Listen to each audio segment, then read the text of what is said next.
Тайга не прощает ошибок, но еще меньше она прощает гордыню. Арсений занимался пушным промыслом почти 15 лет. Знал об Енисейский водораздел, как свои 5 пальцев, и всегда посмеивался над суевериями местных селькупов и кетов. Когда старый зверолов Тыка при станционном поселке узнал маршрут Арсения, схватил его за рукав сухой, как поджаренная береста рукой, и зашептал про Пурто, мертвое озеро. Охотник лишь вежливо отмахнулся. «Ты туда не ходи, паря!» – сипел старик, обдавая Арсения запахом дешевой махорки. «Там земля сытая, а вода голодная. Все, что в воду ту посмотрит, внутри выворачивается. Птица падает, летать забывает, зверь заходит, жрать себя начинает. Не ищи там соболя, там сам добычей станешь». Арсений тогда только рассмеялся. Ему нужен был дальний куст путика, где, по слухам, развелось много непуганого зверя. Деньги были нужны позарез. Младшей дочери требовалась сложная операция в Томске, и ради этого он готов был идти хоть к самому черту в зубы.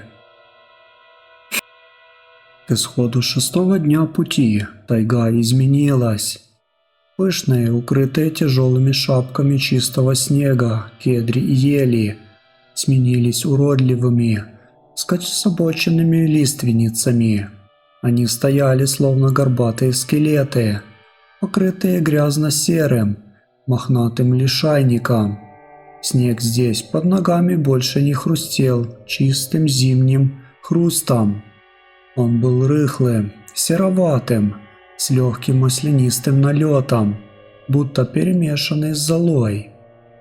Охотничья лайка по кличке Гром, преданный пес, прошедший с Арсением сотни километров, со вчерашнего утра вел себя странно. Он больше не бежал впереди, вынюхивая след, а плелся сзади, опустив хвост и постоянно оглядываясь. Временами Гром останавливался, поднимал морду к свинцовому низкому небу и издавал тихий, утробный рык, переходящий в жалобный скулёж. «Ну ты чего, дурень?» Арсений остановился, поправил лямку тяжелого рюкзака и потрепал пса по загривку. Рукав камуфляжа коснулся шерсти, и охотник поморщился. От собаки шел странный, едва уловимый сладковатый душок прелой болотной травы, хотя посреди зимы в промерзшей тайге такого запаха быть не могло. Они вышли к озеру в предвечерних сумерках, когда солнце стремительно тонуло в мареве морозного тумана. Оно открылось внезапно, огромная, идеальная круглой формы чаша посреди холмов. Первое, что поразило Арсения, на озере не было льда. 40-градусный сибирский мороз, водная гладь, оставалась абсолютно жидкой.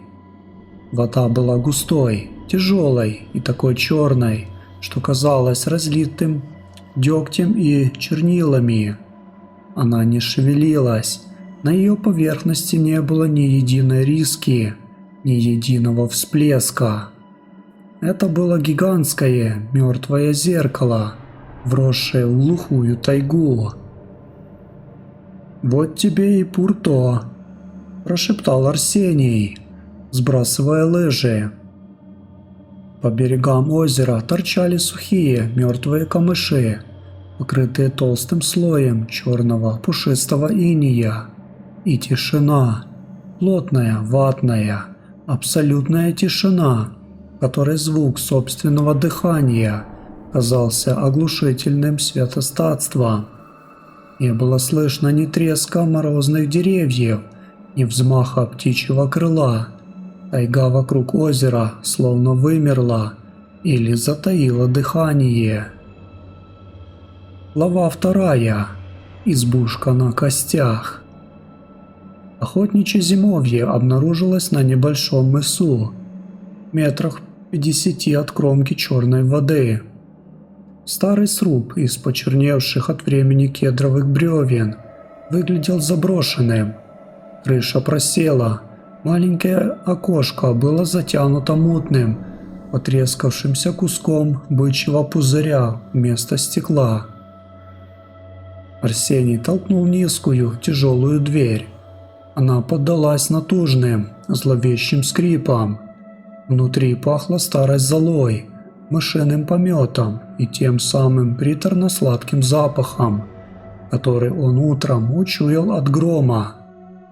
В углу высилась грубо сложенная печь-каменка. У стены стояли широкие нары, покрытые полусгнившей медвежьей шкурой. Гром наотрез отказался заходить внутрь. Он улегся на пороге, положив морду на лапы и уставился в темноту леса стеклянным, немигающим взглядом. «Ладно, сиди, карауль», – буркнул Арсений. Он быстро растопил печь. Сухие дрова, припасенные прежним хозяином, занялись неохотно. Они трещали и испускали густой едкий дым, который почему-то пах горелой костью. Вскоре в избе потеплело. Охотник достал из рюкзака банку тушенки, вскрыл ее ножом и поставил на плиту. Жир заскворчал, наполняя избу сытным ароматом мясного консерванта, но этот запах тут же смешался с тяжелым болотным душком, шедшим из-под щелей пола. Арсению казалось, что избушка дышит вместе с ним. Логика подсказывала, что это просто старое дерево расширяется от тепла печи, но слух отчетливо улавливал медленные, натужные вздохи где-то под накатом бревен. Ух. Решив проверить пса, Арсений выглянул наружу. На тайгу опустилась глухая, непроглядная полярная ночь. Озеро в темноте казалось провалом в преисподнюю. Его чернильная гладь слабо мерцала каким-то собственным, подкожным фосфоревтическим светом. Грома на пороге не было. «Гром, ко мне!» – позвал Арсений, всматриваясь в серые сумерки. Тишина в ответ. Охотник достал мощный светодиодный фонарь и включил его. Луч разрезал темноту, выхватил полосу маслянистого снега. Следы лайки вели прямо к воде. Арсений пошел по ним, чувствуя, как сердце начинает сжиматься от дурного предчувствия. Пес шел странно, шаги были частыми, волочащимися, словно задние лапы плохо слушались его. У самой кромки незамерзающей черной воды следы оборвались. «Гром!» – тихо позвал охотник, направляя луч фонаря на жидкую гладь. Вода была настолько густой, что луч света не пропускал внутрь, а отражался от поверхности, словно от полированного обсидиана. И вдруг у самого берега вода зашевелилась. По ней пошли широкие, ленивые круги. Из чернильной глубины, медленно, без единого звука, всплыла голова собаки. Арсений обрадовался было, протянул руку, но тут же отшатнулся, едва не упал в снег. Это был Гром, но это была уже не собака. Шерсть на морде пса полностью облезла, обнажив лоснящуюся зелено-серую кожу, похожую на размокший речной ил.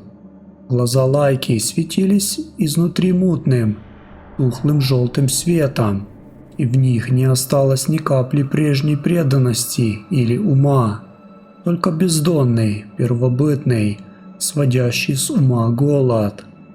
Губы пса раздулись и вывернулись наружу, обнажая десны, из которых вместо зубов росли острые, тонкие костяные шипы, похожие на иглы. Пес не скулил и не лаял. Из его приоткрытой пасти с тихим шипением вывалился длинный, склизкий отросток, напоминающий корень дерева, который судорожно зашевелился в воздухе, пытаясь нащупать сапог Арсения. От ужаса охотник выстрелил навскидку из двухстволки, дробь 32-го калибра. С близкого расстояния ударила существу прямо в череп. Голову существа разворотило, но вместо крови наружу хлынула густая черная жижа, пахнущая гнилой рыбой. Тварь даже не вздрогнула. Она лишь шире раскрыла пасть, издав утробный, клокочущий звук, и медленно, неестественно быстро, перебирая лапами-жгутами, начала выбираться на берег. Арсений бросился назад к избушке, тяжело дыша и проклиная все на свете. Он влетел в сени, захлопнул дубовую дверь и задвинул массивный засов. Глава 3. Закон поглощения. Охотник сидел на нарах, прижав ружье к груди. Руки крупно дрожали. Он переломил стволы, выбросил стреляную гильзу. Она со звоном упала на деревянный пол и вогнал в патронник тяжелую пулю Полева. За стенами зимовья раздался шорох. Это были не шаги животного. Звук напоминал скольжение огромного, мокрого слизня по бревнам. Тварь, бывшая когда-то его верным псом, обходила избушку по кругу, выискивая щель. «Что это за дрянь? Господи, что это за место?» — шепнул Арсений, чувствуя, как пот заливает глаза. Вдруг звук прекратился прямо над его головой, на крыше. С потолка сквозь щели между бревнами закапала сероватая жижа. Одна капля упала на раскаленную плиту печи. Избушка тут же наполнилась невыносимой вонью разлагающегося мяса и серы. Арсений посмотрел вверх. Между потолочными плахами просунулось что-то бледное, тонкое, похожее на человеческий палец, но лишенное ногтя и суставов. Оно извивалось, как червь, пытаясь нащупать пространство внутри комнаты. Арсений понял, что озеро не просто убивает, оно растворяет саму суть живого существа, переписывая его плоть, превращая в вечно голодный инструмент своего бесконечного расширения. Озеро было единым организмом, гигантским жидким желудком тайги, а все, что попадает в его воду, становится его пальцами, его зубами. Охотник подошел к столу, на котором лежала старая, закопченная тетрадь, журнал прежнего хозяина зимовья. Судорожно перелистывая пожелтевшие, покрытые плесенью страницы, Арсений вчитывался в неровный, прыгающий почерк. 12 ноября 1974 года. Промысел идет худо. Зверь уходит от Пурто. Старики-кеты говорят, озеро просыпается раз в 50 лет. Ему нужно мясо. Вчера видел лося у берега. Он стоял и пил черную воду. А сегодня этот лось пришел к моей избе. У него вместо рогов росли шевелящиеся кости, и он пытался выбить дверь головой. Он не хотел есть траву, он хотел меня. 25 ноября. Вода в озере теплая, снег тает, едва касаясь ее. Мои пальцы. Я мыл руки в ручье, который вытекает из озера. Теперь кожа на ладонях чешется, Под ней как будто черви ползают. Ногти почернели и отвалились. Спать не могу. Внутри такой голод, что выть хочется. Консервы не лезут. Сырого мяса надо. Сырого. На этом записи обрывались. Последняя страница была залита густой, въевшейся в бумагу черной массой, сквозь которую проступали отпечатки пальцев, у которых вместо узоров были мелкие, круговые присоски. Арсений похолодел. Он посмотрел на печь, где стояла банка с тушенкой. Мясо внутри нее больше не пахло едой. Ему вдруг безумно, до тошноты захотелось чего-то другого. Его рот наполнился густой, вязкой слюной, а в животе завязался тугой, горячий узел. Голод. Дикий, сумасшедший голод, которого он не испытывал никогда в жизни, схлыпнул в его теле. Он поднял руку, чтобы вытереть слюну, и замер от ужаса. Кожа на его ладони, которой он прикасался к шерсти Грома утром, приобрела сероватый оттенок. Вены под ней стали черными, отчетливо видимыми, и они медленно, едва заметно пульсировали в такт какому-то далекому, глухому ритму, идущему со стороны мертвого озера. Глава 4. Голоса из глубины.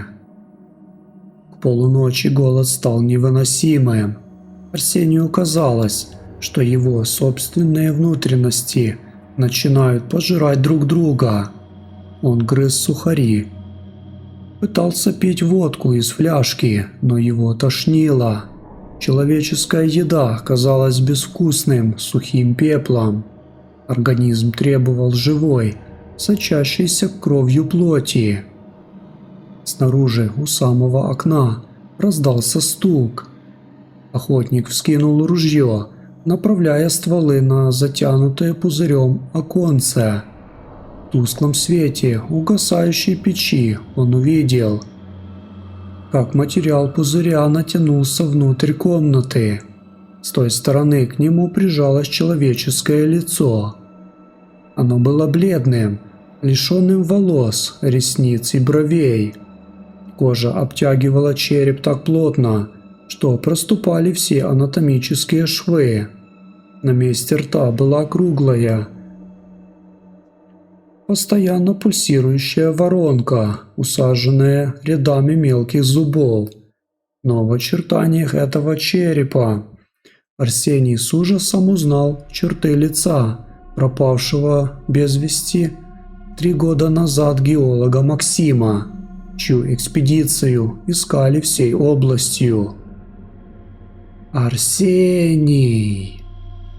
Раздался из-за окна тихий, булькающий вздох. Голос казался хором из сотен голосов, звучащих одновременно под водой.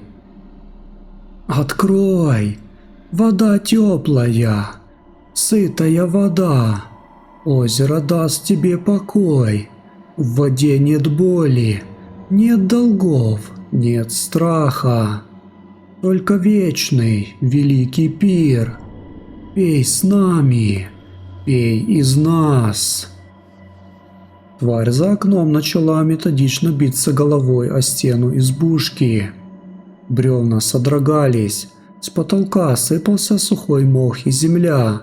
На крыше послышался отчетливый стук, гром. Точнее то, что им было. Повторила человекообразной твари, царапая когтями обледенелую кровлю. Арсений забился в угол между печью и нарами. Его рассудок стремительно сдавал позиции. Черные вены на его руке проросли уже до локтя.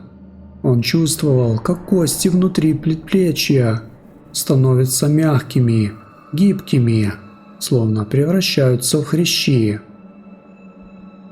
Надо стрелять в себя, чтобы не стать одним из них. Пронеслась спасительная мысль.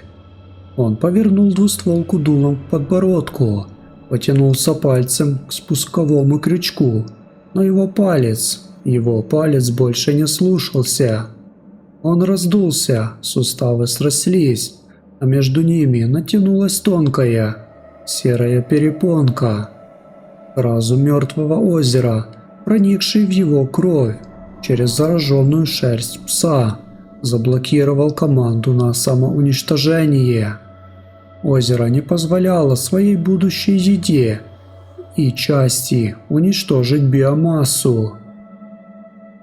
Окно не выдержало, мутный пузырь лопнул с глухим хлопком, и внутрь избушки ввалилась длинная, бледная рука геолога-мутанта.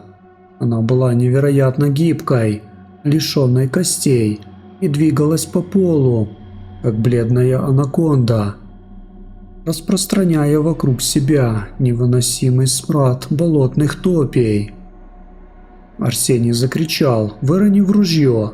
Рука существа обвилась вокруг его лодыжки. Холод лютый, мертвецкий холод пронзил ногу охотника, но вслед за холодом пришло странное, противоестественное облегчение.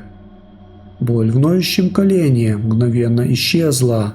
Страх перед будущим, мысли о долгах, о болезни дочери – все это вдруг показалось таким мелким, далеким и ненужным по сравнению с той великой, черной пустотой, которая ждала его на дне. Глава 5. Великое слияние. Существа не убивали его быстро. Они волокли его к озеру бережно, словно несли драгоценный сосуд, который должен остаться целым до самого момента погружения. Арсений лежал на маслянистом снегу. Небо над ним кружилось, усыпанное блеклыми холодными звездами. Справа от него двигался гром, безглазый серо-зеленый кусок склизкой плоти, перебирающий многочисленными отростками. Слева бывший геолог, чье тело уже наполовину растворилось, превратившись в бесформенный шлейф из водоростей и ила. Они поволокли его к самой кромке черного камыша. Густая, маслянистая черная вода Пурто лениво лизнула его сапоги. В месте прикосновения обувь мгновенно растворилась, превратившись в серые хлопья, и вода коснулась живой плоти. Арсений ждал боли, но вместо нее пришел экстаз. Чернильная жидкость хлынула в его поры, замещая человеческую кровь. Его глаза налились желтым светом, зрение изменилось. Теперь он видел тайгу не как зимний лес, а как гигантское сплетение светящихся жизненных энергий. И все эти энергии косули в чащобе. Спящие в берлогах медведи, редкие птицы – все это было пищей, его будущей пищей. Он медленно погружался в озеро спиной вперед. Вода смыкалась над его грудью, шеей, подбородком. Перед тем, как черная бездна поглотила его с головой, Арсений посмотрел вглубь озера. Там на глубине сотен метров, в вечной темноте, не было дна. Там копошилась, пульсировала и ворочалась колоссальная размером с гору масса из миллионов переплетенных тел людей, животных и птиц, живших за последние тысячи лет. Все они были соединены между собой тонкими, фосфорицирующими нитями в единую, колоссально голодную глотку. Эта глотка сейчас радостно приветствовала новую клетку своего огромного тела. «Я дома», – прозвучала последняя человеческая мысль Арсения. прежде чем его разум растворился в коллективном сознании Пурто. Эпилог. В марте, когда солнце начало понемногу прогревать суровую сибирскую тайгу, к озеру Пурто вышла спасательная группа на снегоходах. Искали пропавшего пушника Арсения Борисова. Жена забила тревогу, когда он не вернулся к назначенному сроку. Старший отряда, опытный таежник поисково-спасательной службы, заглушил мотор бурана у кромки леса. Спасатели высыпали на берег. «Странно», – прошептал один из них, молодой парень, снимая защитные очки. «Гляди, Михалыч, на улице -20, а озеро не замерзшее, и вода какая-то, как мазут». «Не подходи близко к воде», – резко скомандовал Михалыч, доставая карабин. «Места тут дурные, слышишь?» Они подошли к заброшенной избушке. Окно выбито, дверь сорвана с петель. Внутри идеальный порядок, если не считать того, что все вещи покрыты тонким слоем липкой серой слизи. На столе лежало ружье Арсения. Стволы чистые, пустые. Рядом пустая банка из-под тушенки, пробитая чем-то острым насквозь. «Михалыч, иди сюда, тут следы!» – крикнул спасатель у берега. Старший подошел к воде. На сухом сером песке у самой кромки чернильной глади отчетливо виднелись следы человеческих рук и ног. Но они были странными. Пальцы были слишком длинными, а между ними на снегу остались отпечатки тонких перепонок. Следы вели из глубины леса прямо в воду. Вдруг в паре метров от берега густая черная вода бесшумно зашевелилась. По ней пошли ленивые маслянистые круги. Из глубины медленно всплыло человеческое лицо. Оно было совершенно гладким, серо-зеленым, без глаз и волос. Но когда луч солнца упал на эту страшную маску, существо на мгновение замерло. Из пустых глазниц высунулись тонкие, бледные отростки. Беззубый круглый рот широко раскрылся, издав тихий, призывной, булькающий звук. Молодой спасатель, словно завороженный, сделал шаг вперед, к воде.